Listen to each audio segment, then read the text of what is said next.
Good afternoon, everyone. Welcome to the latest seminar in our Iscia Games and Play series.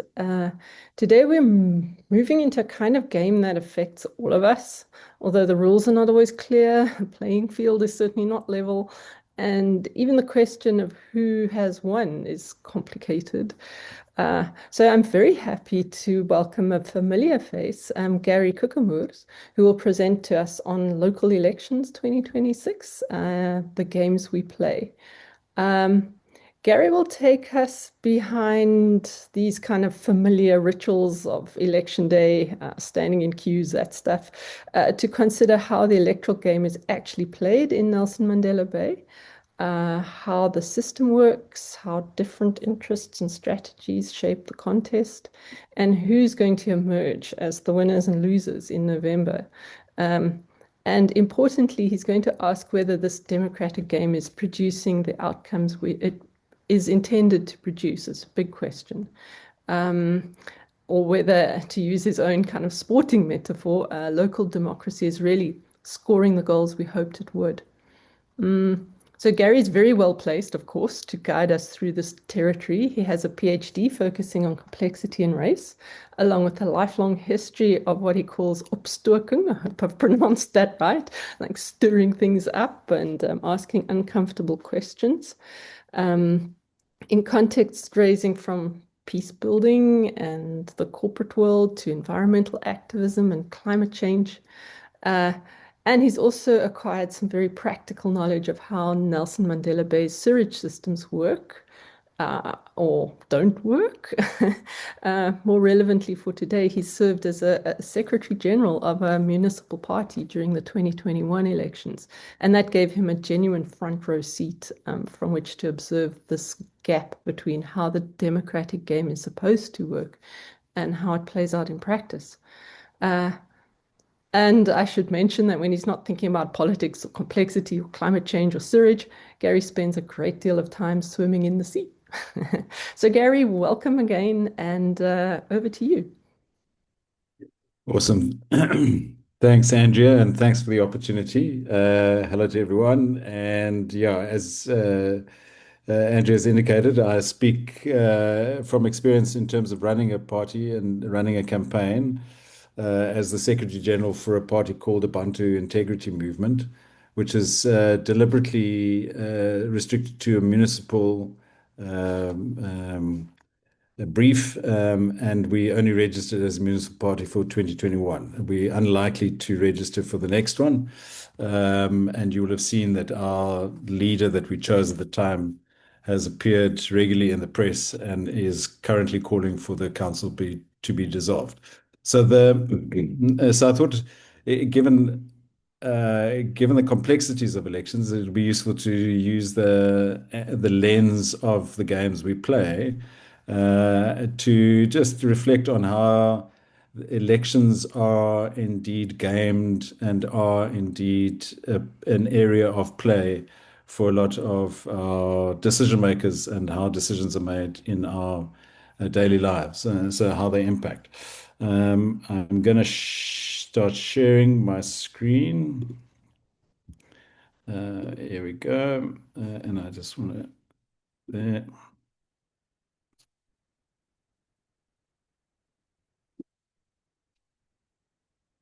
Local elections 2026, the games we play. So this is a series of, you can see the dogs around a poker table.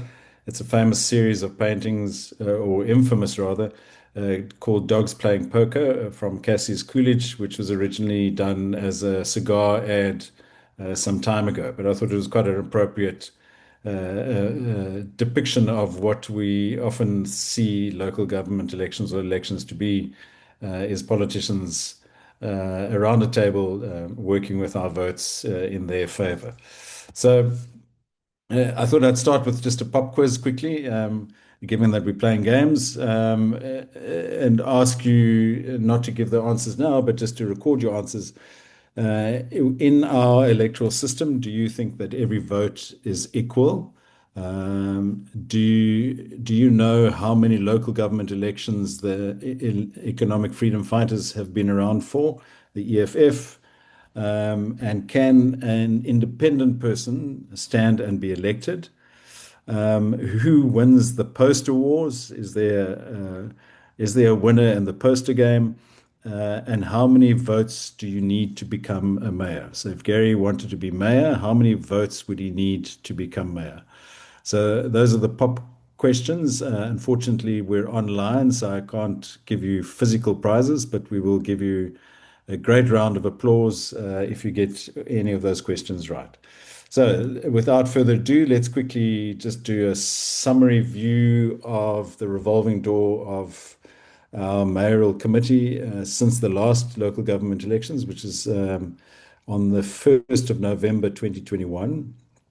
You'll see that we had a government elected there, or mayoral committee, which is the sort of outcome of the council. The council votes for the mayor, and the mayor then selects a mayoral committee. The council also votes for speaker and deputy mayor in the process. So our first one was led by Eugenie Johnson, and that lasted 10 months. She's from the ANC. The speaker was from the Northern Alliance, and the deputy mayor was also from the ANC. The 8 months later, and that was made up of a coalition, and I'll go through just later what the coalition details were. And that lasted 10 months, and then in September, a DA-led government, coalition government took over with Retief Odendaal as the mayor, with Gary van Niekerk as the speaker. So he continued as speaker, and with Koester Jack, who was the leader of the party I was Secretary General of, as the deputy mayor, came into power. That lasted 8 months. It was a coalition of 10 parties. And then Gary van Niekerk went from speaker to executive mayor. Eugenie Johnson was elected speaker, and Babalwa Lubisha is the current was then elected as deputy mayor. 17 months later, that then changed voluntarily, where Gary switched positions with Babalwa. She became mayor, he became deputy mayor, and Eugenie Johnson stayed as the speaker. The coalition stayed relatively the same, with the departure of AIM about a month ago or 2 months ago, where Koester Jack then resigned from the mayoral committee but didn't resign from council, so he became an ordinary councillor. If you look at since 2016, I think we've had about 7 or 8 coalition governments.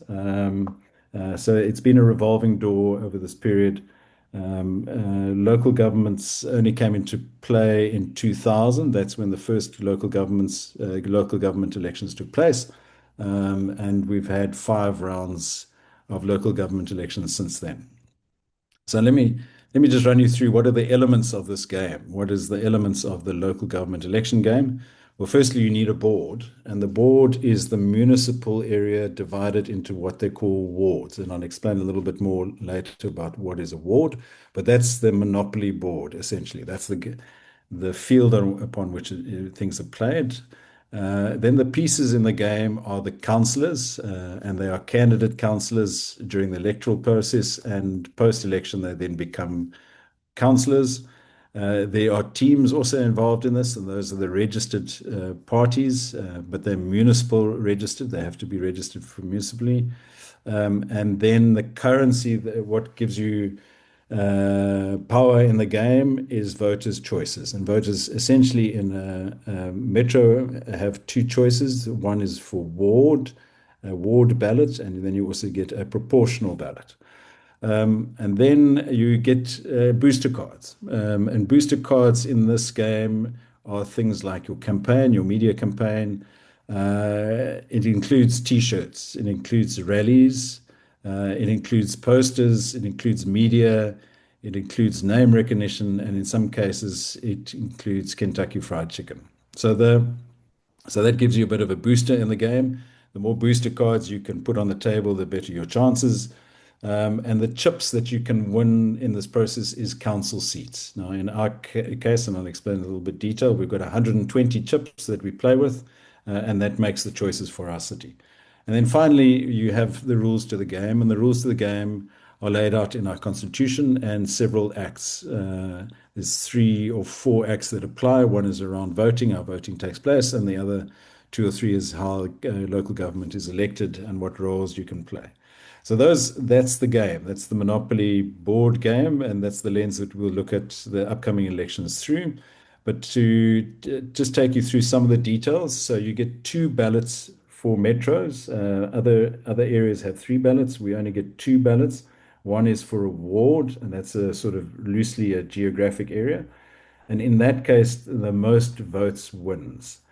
So a person can win that ward by 1 vote or 1,000 votes. It doesn't make a difference. It's as long as they are the one with the most votes, they will win that ward, and they win it then on behalf of their party.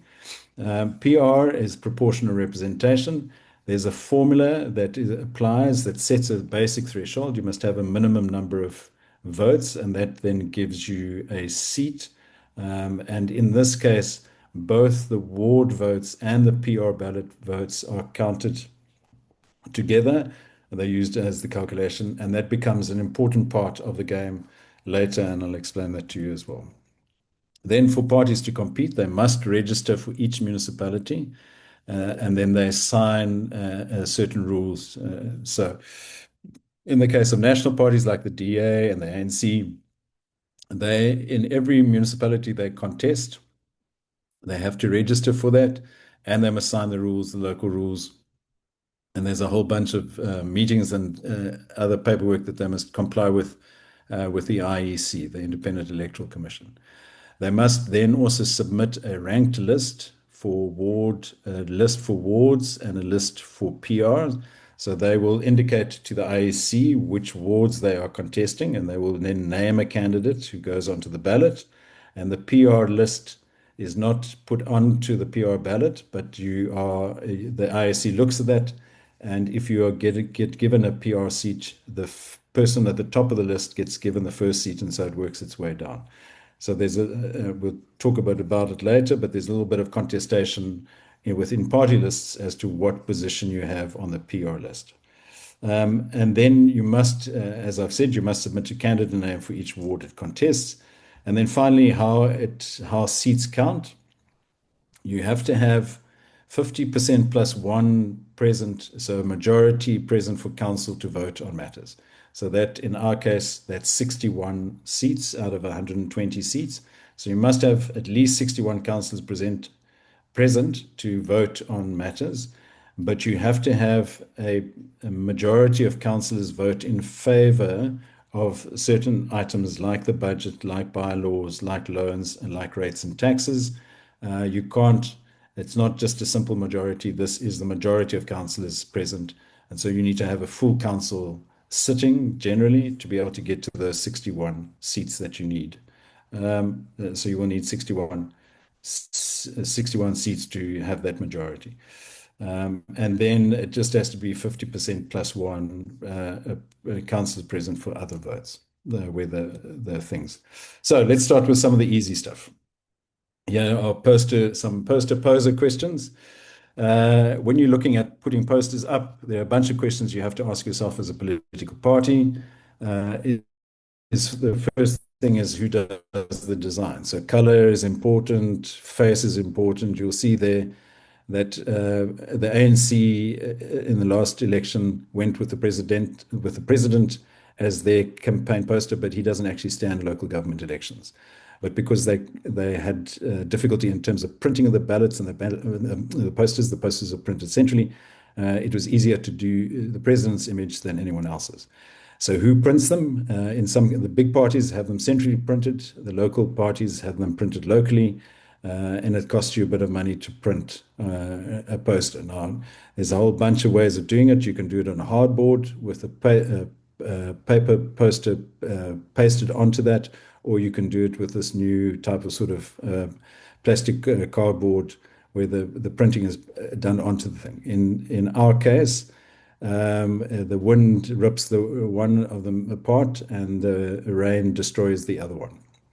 So you have to decide how long you want your poster up, and what the weather conditions are going to be like. So where then do you put your posters? So in our campaign, I think we had about 1,500 posters that we put up across the city. Typically, the DA and ANC will put up about between 15 to 25,000 posters across the city. And how high on the pole do you place the poster? So it's a first come, first serve basis. You're not allowed to move anyone else's political poster. But very often, if you don't fasten them, they slide down the pole, or the wind turns them around. Do you want them you're not allowed to put them on traffic signals or signs. So where do you place them? So if you go down Villiers Road, for instance, you'll see every pole has a poster on it. And sometimes you're only allowed to put one party poster per pole, and sometimes you find that there's three. The first come, first server put up three posters, so there's no room left for anyone else to put their posters up. How do you beat the weather? You've got to put it, you can see on the left-hand picture there, there's plastic tires. Tires are useful, but tires are impacted by the weather, and the poster shrinks, the poster gets wet, and sometimes then you end up with 4 or 5 posters at the base of the pole, and voters don't know how to do that. And then the very obvious question is, who puts up the posters and who takes down the posters? So I think myself, I probably put up about 200 to 250 posters on the last attempt. I was standing on the roof of my car to get the height. You'd pull up to the pole and stand on your roof, and that gave you easy access to the pole. It made for some interesting spectator observations during the process.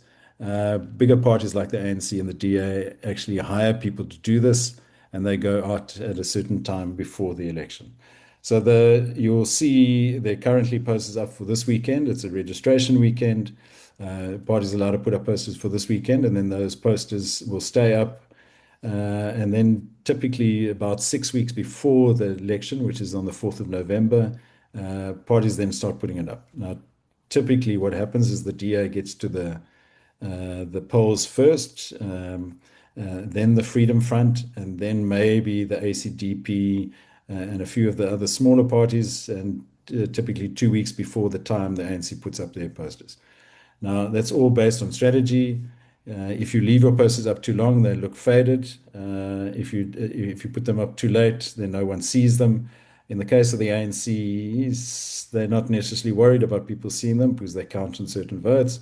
In the case of the DA, they want to make the impression that they are well organized, and they will sometimes rotate through 2 or 3 different designs before the election takes place. Now, all of that takes organization, all of that takes money. So you need a team, and you need money to be able to run elections, to run an election campaign. Let me put it that way.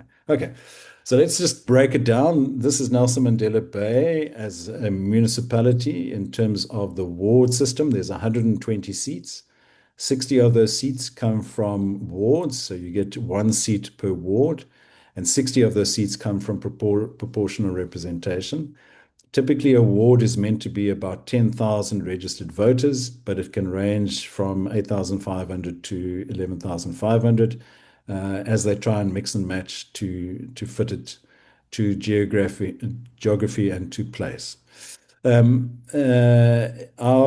current one is based on just over 600,000 voters in a total population around about 1.3 to 1.4 million.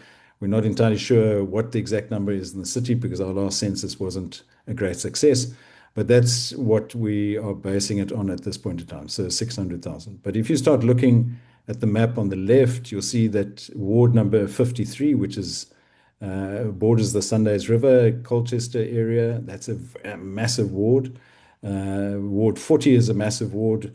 But if you look in the center, Ward 31, 20, 24, those are all inner city polls. So it's a higher concentration of people living together, and that's why the ward is so small. The problem that becomes is how do you fit it to communities and there's a bit of games that are played there, and I'll take you through that. What's the prize? The prize is that you want to elect your mayor, and your mayor then can elect a mayoral committee, which includes a speaker, a deputy mayor, and nine directors, executive director, or nine members of the mayoral committee, which are the political directors of directorates. And then the mayoral committee also is comprised of the administration side. The administration side isn't voted for by voters, but is chosen by council. And that typically consists of the city manager, the chief operating officer, the chief financial officer, and nine executive directors, EDs, one for each directorate. And a directorate could be something like sports, recreation, arts, and culture, which covers a whole range of activities across the municipality there.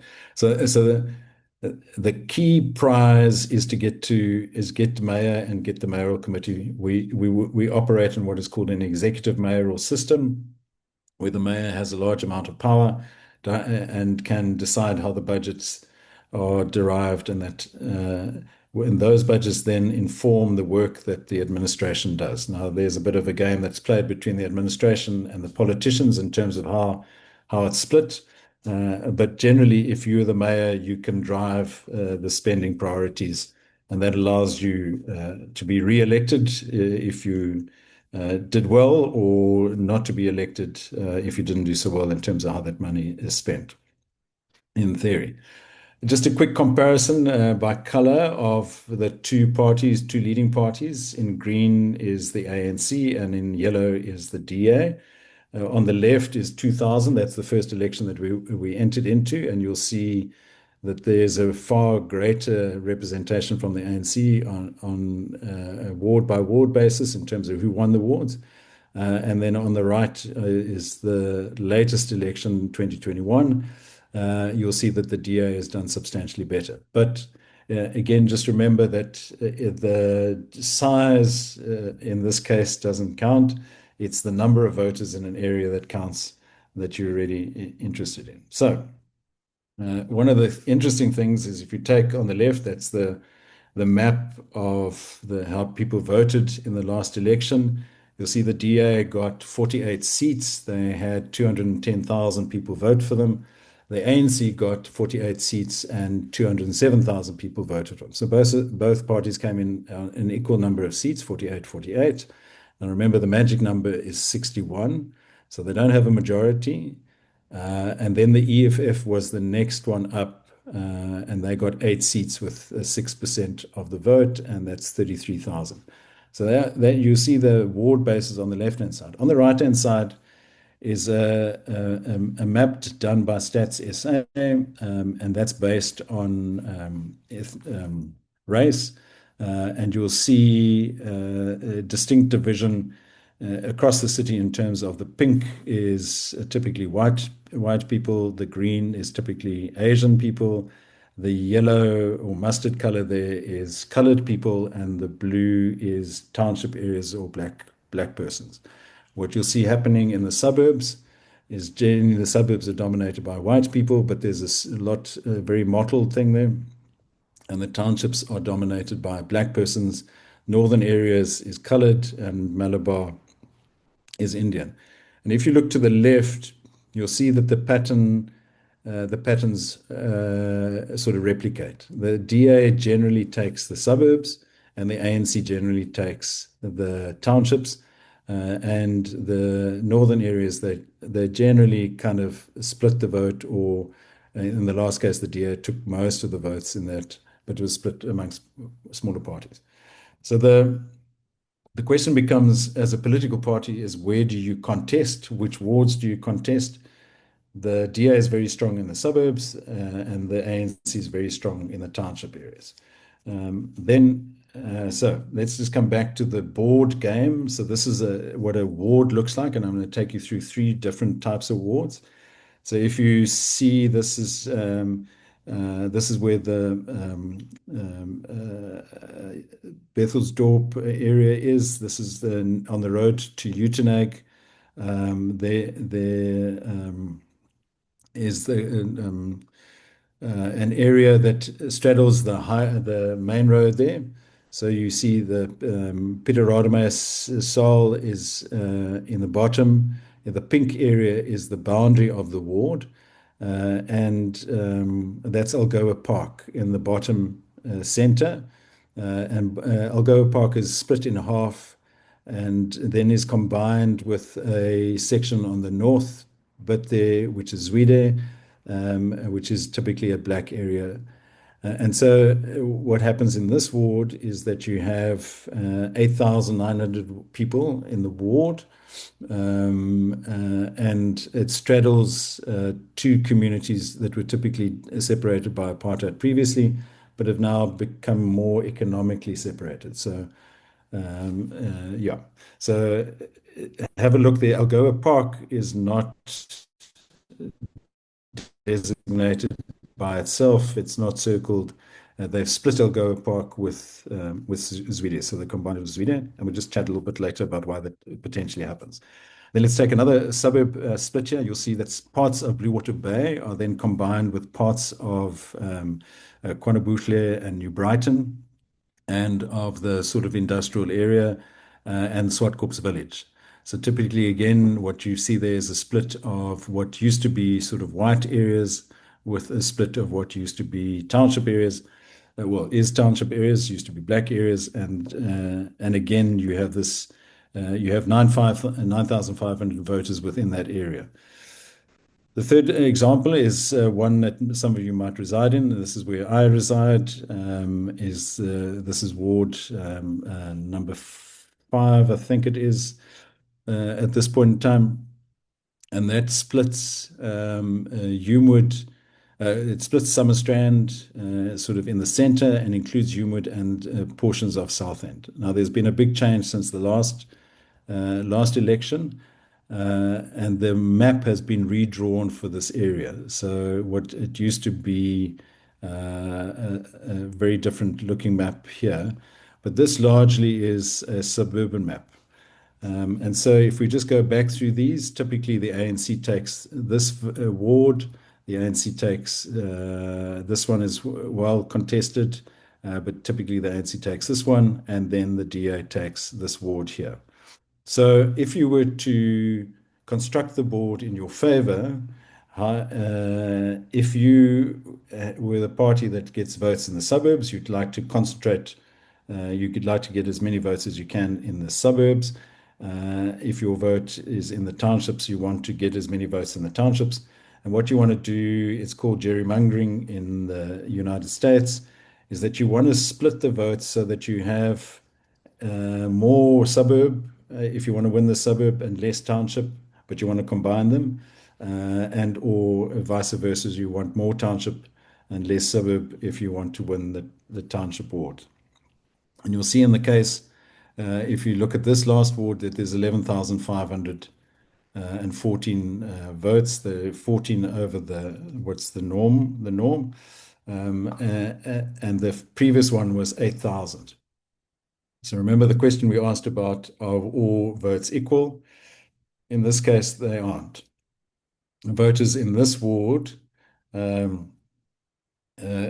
combine to elect one person, whereas voters in this ward also combine to vote in one person. So in effect, this ward, the voters here have a greater weighting than voters in this ward because of the size of the numbers in the ward. Then, if we just take you through some of the results over the last election, you'll see the last election cycles, so the last 5, you'll see that the ANC started in 2000 with 375,000 voters. The DA started with 162,000, and both are now very fairly evenly matched at 207,000 and 210,000. And if you look at the seats, so in 2000 there was only 108 seats, not 120. And so the split was 72-31 between the ANC 72 and the DA 31. Then the ANC, when the 2006, we went to 120 seats in the council. The ANC took it by far, 81-30. Then the ANC came down to 63 seats. Then it came down to 50 seats, and then it came down to 48 seats. And in turn, in 2011, the DA went up to 48 seats. and then 57 in 2016, and then back down to 48 seats in the last election in 2021. So the ANC has been gradually losing seats in our municipality, and the DA has risen, but then also fell back in the last election. If you look at the number of parties that contest in our municipality, in 2000, there were only 7 parties that contested, that registered to contest. 6 of them were given seats. So you had 6 parties in council at that time, and only 2 of them got seats in wards. So the only 2 parties won wards, and that was the ANC and the DA. In 2006, it was 14 parties.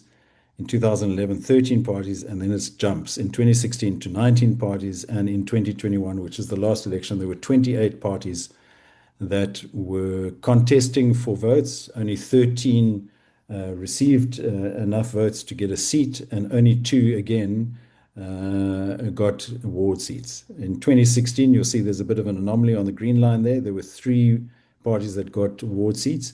The EFF, on their first election cycle, got a seat in KwaNobuhle, and the reason they got the seat in KwaNobuhle is because the ANC couldn't decide on a candidate and basically didn't put forward a candidate. So the EFF councillor took it, or the candidate, the EFF candidate took it in 2016. But in 2021, the ANC corrected that and they took back that ward.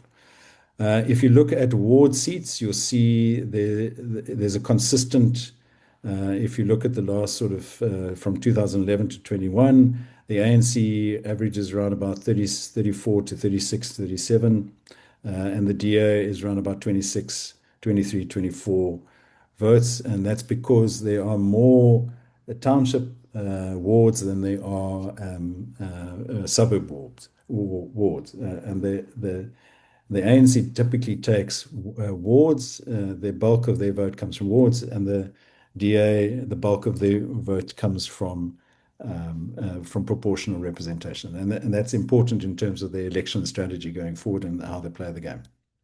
So just quickly, we won't go into the detail there, but I just wanted to show you how the seat split has taken place. You'll see that blue piece of pie shrinks continuously, and the other pieces of pie increase. Just the complexity has increased in terms of how people vote and the vote choices that they're given across the city. So let's just break it down now. And remember, you need 61 seats to get a majority. That's 50% plus 1 to elect your mayor and elect your team. In the last election, the ANC got 48, the DA got 48. The EFF got 8 seats, the Northern Alliance got 3, and then you had 4 parties that got 2 seats each, and you got 5 parties that had 1 seat each. The lowest number of votes that got you a seat was around about 2,600 seats, 2,600 votes. So that gave you 1 seat. And you'll see that there's a bit of, if you look at the number of votes for parties with 1 seat, AIM had 5,672 votes and only got 1 seat, but the PAC on 2006, sorry, I can't see it here, 2,607 got 1 seat. So again, those that were voting for AIM could argue, look, we got more votes, we should have more seats. Are the votes actually equal? Then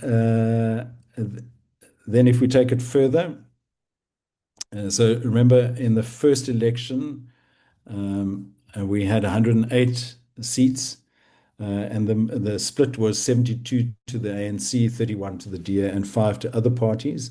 So there was no ways the ANC had a very strong majority there. There was no ways any other party could challenge for it.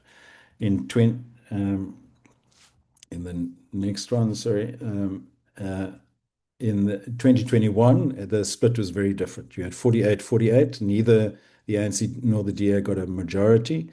And there were 24 seats then split across another 11 parties. So if you were either the ANC or DA, you were forced then to go into coalition with smaller parties if you didn't want to partner up with the other party. But if we look at it in terms of democracy, majority vote, if the ANC and the DA decided to combine, they would have 96%, no, 96 seats, which is about 80% of the vote.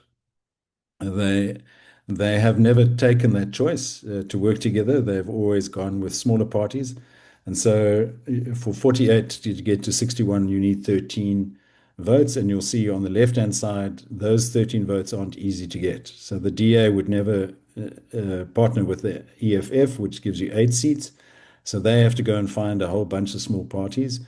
The ANC is easier for them because they partner with the EFF, so they get 8.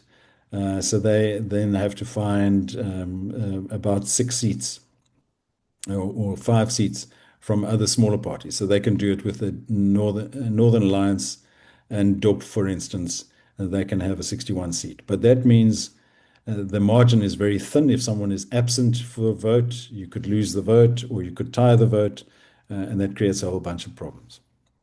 So again, if we look just here, if you think about the game that then begins to play, you'll see that in the 1st of November in 2021, so it took them 20 days to form a government. They meant to do it within 14 days. So there was a huge amount of negotiations that were taking place behind the scenes. Typically, the ANC got most of the votes, and so they compromised and they gave the Northern Alliance the speaker role, and they chose the deputy mayor. That didn't last very long, and then the DA came in.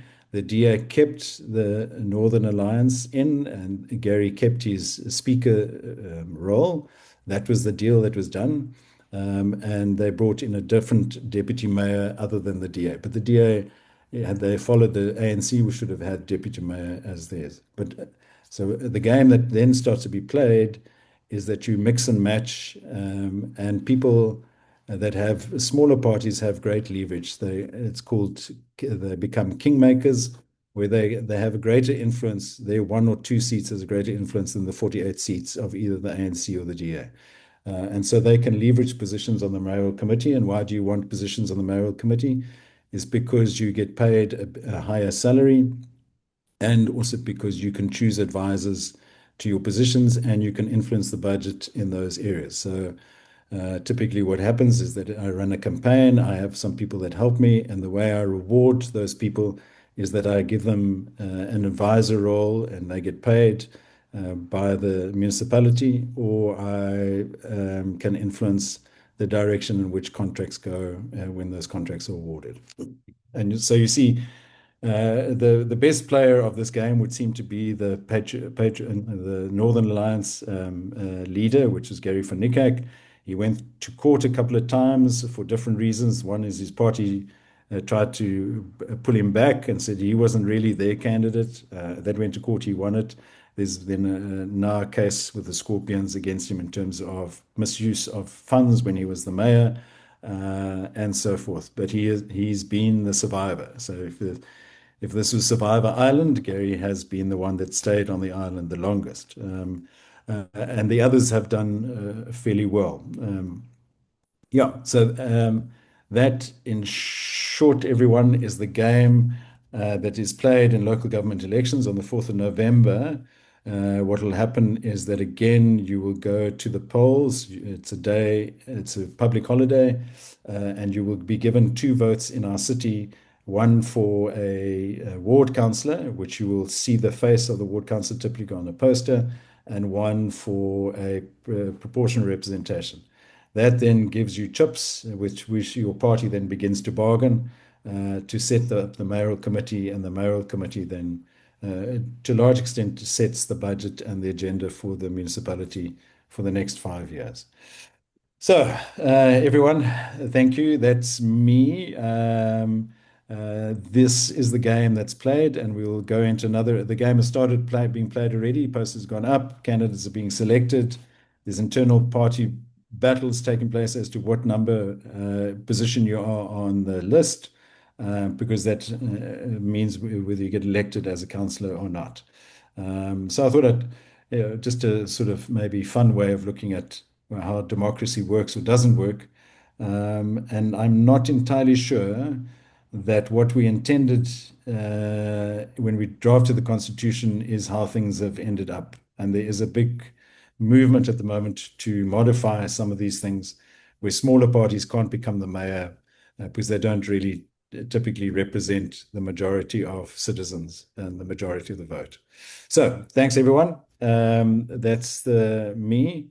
And maybe people can respond by telling me whether they knew the answers to the pop questions that we put up front. Thanks, Gary. Yeah, whew, that was uh, mind-bogglingly complex. I think you really do have to be a extremely good game player. So if you are well up in playing games, you probably would be good at politics too. It's a great analogy. I really liked your analogy. Um, just a quick question of clarification before we go on to your pop quiz, although I have to admit that I don't think I knew any of the answers. Um, but who creates the wards? So the wards are determined by what is called a municipal demarcation board, which is meant to be an independent body that then looks at geographic areas. So they try and keep communities together, and then they look at registered voters. But as you see from the wards that we shaped here, there would seem to be that the community, so Algoa Park, for instance, is a community, but it's split in half. Zwede is a community, but it's separated out into a couple, and that seems to be a strategic placement combination. So it could be argued that you're trying to break down the sort of apartheid spatial division, but it could also be argued that you're trying to give township wards less voters and therefore more opportunity to get votes in your favor in terms of the ward system. So you're suggesting that the body that creates these wards is not independent, but more aligned to ANC. Are you allowed to say that online? I mean, we have freedom of speech in South Africa. Oh. I would say that it seems a bit odd that in a township you only have 8,000 uh, voters that set up a ward, whereas in the suburb, which is typically less populated, you have 10,500, 11,000. If you did it the other way around, you would have more wards in the suburb areas, which would, in this case, mean the DA would win more wards in the suburbs, and less the ANC would get less there. Whether that's how it's worked, you would have to have a look at who sits actually on the municipal demarcation board and how they're appointed. Uh, but there's been big changes in the last from 2021 to this election in terms of how some of the wards are demarcated, and it would seem to be in the favor of the ANC. But Oh, we'll only know that on the day of the election because it's quite a complex thing to work out. But uh, if you look at how the wards were shaped last time versus this time, there's massive changes. And what then also happens is that they allocate budget on the basis of wards. So you have this big ward in the north that gets almost zero money for it because it doesn't have a lot of voters. And then in the township area or a centralized area, you get a huge amount of money for a very small area that doesn't necessarily need it. These are part of the sort of context of the games that are played with the wards to try and shape choices, give you a better opportunity as a party. okay. Thank you. Yeah, that's really interesting. Um, As clear as mud. Je- yeah. Jenna. Oh no, wait. Before Jenna goes, you wanted to do your pop quiz. I'm bowing out. Yeah, so let me just share again the thing and then let me just take this back. Um,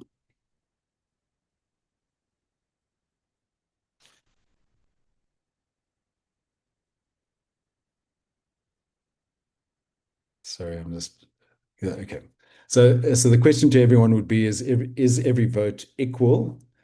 Does one vote in one area count the same as one vote in another area? And if you said yes, I think you're wrong.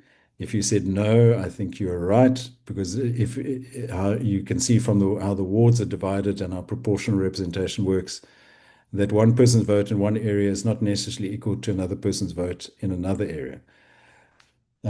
How many local government elections has the EFF been around for? Any answers to that question? Anyone venture a guess? Just shout out. Two, I would say, because they had their 10th anniversary not longer. Yes, that's exactly it, Glenn. Yeah, so they only started elections in 2016, and they did very well in their first round. They got, I think in the first round they got 10, which is exceptional. That's unknown in electoral dynamics, that you can enter your first election and get that many votes. Can an independent person stand and But be hang elected? on, hang on. Before Yeah. you go on, we have to congratulate Glenn for getting something right. Yes, well done, Glenn. Yes. Yeah, big claps. The chocolate goes to Glenn. Indeed. Um, can an in-person person stand and be elected? Anyone know the answer to that? Independent from what? So you don't have to belong to a political party. So can Andrea stand for election in the local government election as No. so Andrea, sorry, you don't get the chocolate. You can stand. You can stand for a ward. You can't stand for proportional representation. But there's never been in our history in local government, Nelson Mandela Bay, an independent candidate elected. And it's because you need money and organization to get posters up, to get brand recognition. And typically, what happens is that people vote for the party, they don't vote for the candidate. And so they will vote. If you're voting DA, you'll vote for the DA candidate no matter who that is. And if you're voting ANC, you vote for the ANC candidate, again, for the same reason. But you can, as an independent person, stand, and you can be, in theory, elected. In practice, it hasn't happened so far. Any views on who wins the poster wars in our ward? Yeah, in our municipality? Whose posters do you recognize the most, or see the most, or are aware of the most? ANC. ANC, great, Glenn. Anyone else? So what I if see a you? lot of Freedom Front. Yes, I see a lot of EFF. you see a lot of EFF. So next time you drive through the city, if you drive from one end of the city to the other end of the city, you will see different posters in different places. So typically in suburbs, you'll see a lot of DA posters. Typically in the townships, you'll see a lot of EFF and ANC posters. So parties will, in practice, put more posters where they are likely to win a award. So that is it. But it's interesting to note which posters you've been picking up on. And there's a variation here between Freedom Front, EFF, and the ANC. How many votes do you need to become mayor? 50 plus 1.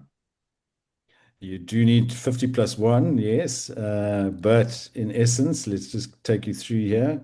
If you were Gary van Niekerk, who was mayor for a short period, he was the Northern Alliance. He needed 11,000 votes to become mayor. And his party only had 3 seats, and he became mayor on that basis. And the reason he became mayor is because the ANC couldn't agree on an internal candidate, and so they put him up for a short period until they sorted it out, and then he became mayor for that.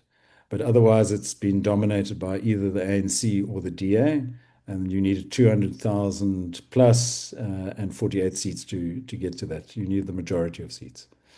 Okay, so that was it in terms of the pop quiz. Glenn takes the chocolate. He got the most right. Well done to Glenn. Yeah, any questions? I think Jenna had her hand up, and then perhaps Ansel. Thanks, Andrea. Um, it's not it's not so much a question as okay, it's a question. Gary, um, you know so much about politics, in particular what's going on in our own community. Why have you not gone into politics as such, like ward councillors, or I think you would be so great at it. So, has the thought ever crossed your mind? And if so, why haven't you taken it further? Yeah, so generally, I have attempted that, and in the last election in 2021, I stood for a ward, and I was there present for when they counted the votes, and I think I had 200 votes, and the DA candidate, in comparison to me, had about 6,000 votes. Fortunately, I have a strong ego, and I didn't take it personally, but it was very clear. Uh, well, I mean, I was obviously biased, but I thought I was a far better candidate than the person I was standing against. Typically, what happens is that you have to be in a strong political party because that gives you the game, so you have the money to put up posters and you have the team to put up Yes, posters and to get a bit of name profile out there. But people typically, in terms of voter choices, it's one of the most consistent choices that people make in their lives. They very seldom choose to vote for a different party. What happens is that they will more likely not vote than change their vote. And so that's what you're seeing in the case of the ANC, is that the ANC's votes are declining, but they're not voting necessarily for the DA, they're just not voting. And so you'll see the numbers of votes have reduced in the township areas, but because a ward is won by majority and the DA doesn't get enough to win, that the ward representation hasn't changed, but proportional representation is where the DA gets it. So, and so I have tried, wasn't successful, but my poster did say Koekemoer, so that could be why it wasn't why I didn't win anything. but Gary, one last question before Enzel. Do you think that South Africa would run smoother, or do you think it would be a positive thing if we had two parties like the US? Do you think it would be a positive thing or a negative thing in our case?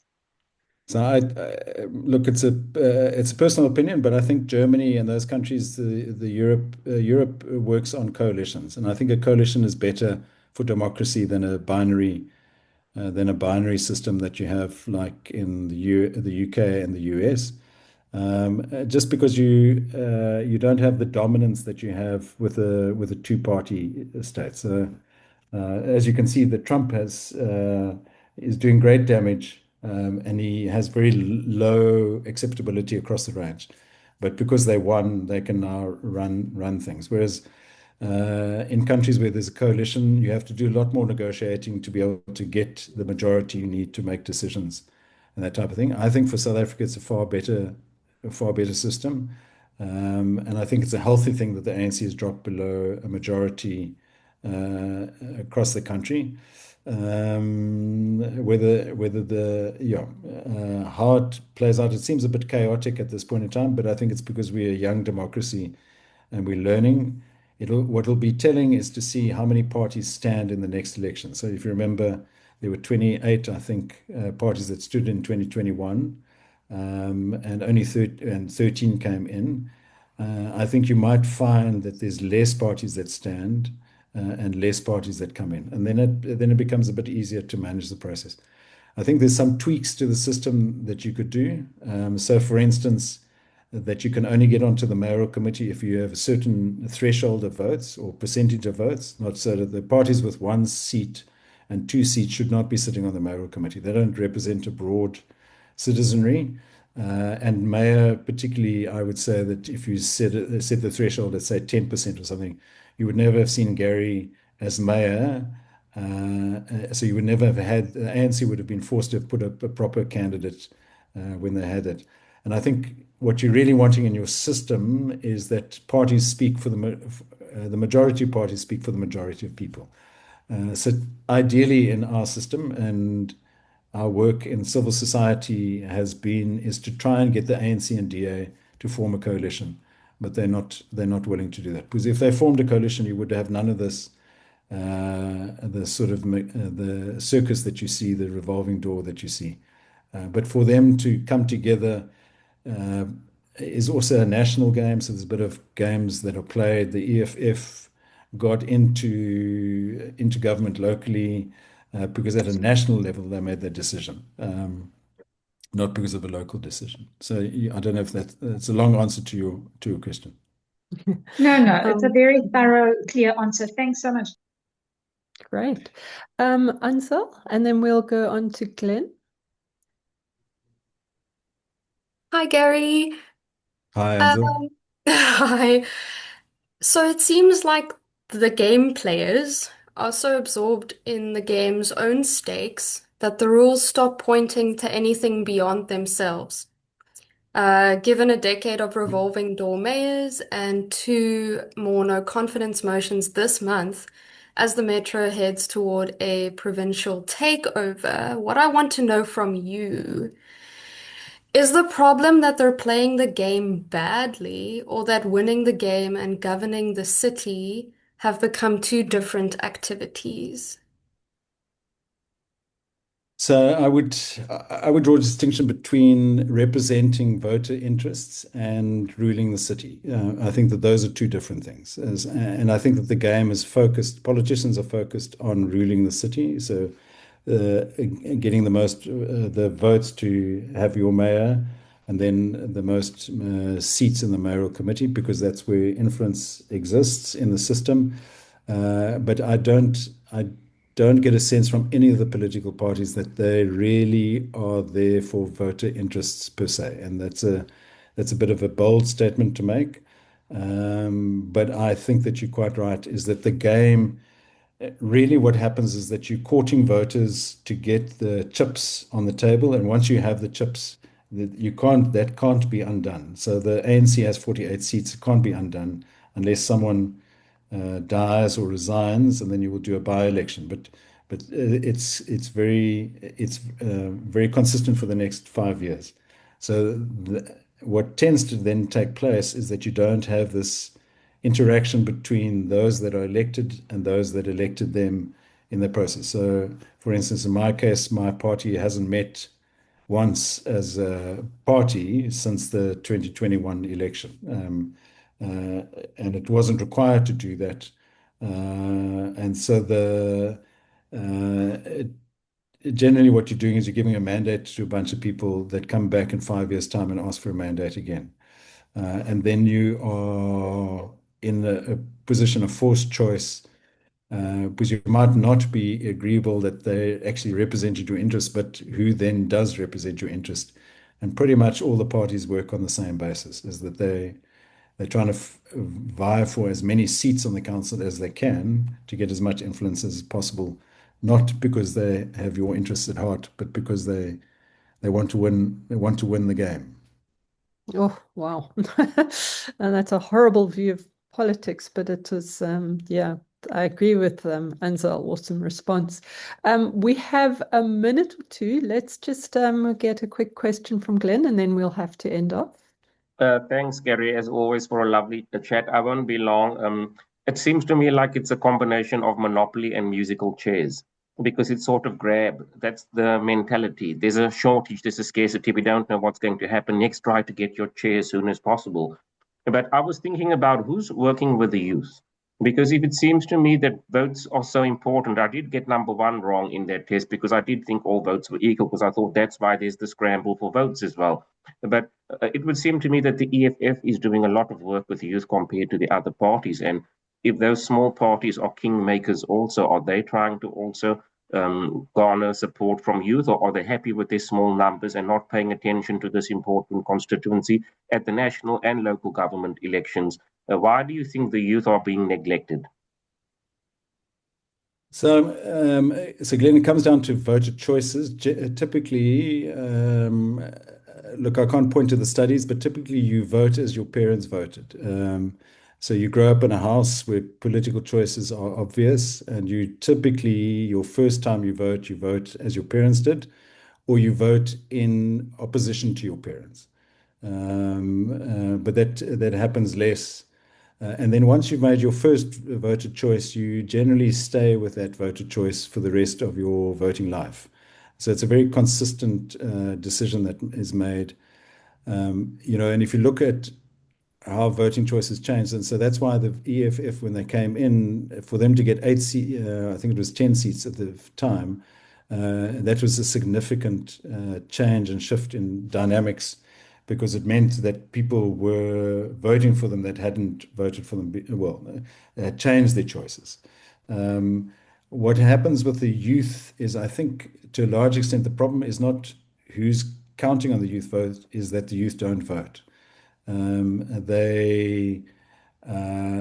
opting out of the system to a large extent. They don't feel represented, and they don't feel that their vote counts. They see the farce, they see it as a game, and they can't influence that game, and so they just opt out. They find other ways in which to influence the system or get around the system, and that for democracy is a real crisis. So in '94, when we first went to polls, voter participation was far higher than voter participation is at the moment. In most democracies, voter participation isn't what you, in theory, would expect it to be. It's fairly low. But if you looked at the numbers that I showed you, there's 1.4 million people in our city. 600,000 people are registered to vote generally, and of that 600,000, about 400,000 typically turn up to vote. In the townships, people won't vote against the ANC, but they stay away. So the vote changes. Northern areas is where you've seen the big change in our city. It voted ANC originally, and then with the northern area riots and the stuff that took place, it then swung away from the ANC to the DA, and now you're seeing a sort of coloured nationalist vote coming to the fore in terms of the Patriotic Alliance. And I think that you probably will see the Patriotic Alliance takes a lot more votes in this coming election than they did previously, and parties like the Northern Alliance will fall by the wayside. So it's a difficult one. The northern area is very interesting. The DA had a march there the other day, and they had thousands of people come out for that march in the northern areas. And that's an interesting sign. I haven't seen a large demonstration like it in a long time. Whereas in the 80s and 90s, to mobilize half the city wasn't seemingly a problem. I mean, when Chris Hani was assassinated, the marches that came out there was probably between 500 to 800,000 people on the streets. Whereas now to get 200 people in a march takes some doing. So I think youth voter apathy is the one problem, and youth not opting into the system is the other problem. Okay. Whew. Gary, we could be pumping you for information all afternoon. Thank you very much. That was really very clear, very actually, what would the word be? Easy to listen to and interesting. I loved your game analogy. I thought that was a very clever way of doing a presentation. So thank you so much. It was wonderful. Next week we will be hearing from another fairly familiar face, Abigail Visser, who will be doing a talk on autoethnographic reflections on a researcher at play, of a researcher at play. So not sure what that'll be all about, but it will be interesting to see. So yeah, thank you everybody for joining, and have a great weekend. Awesome. Cheers. Thanks, Andrea.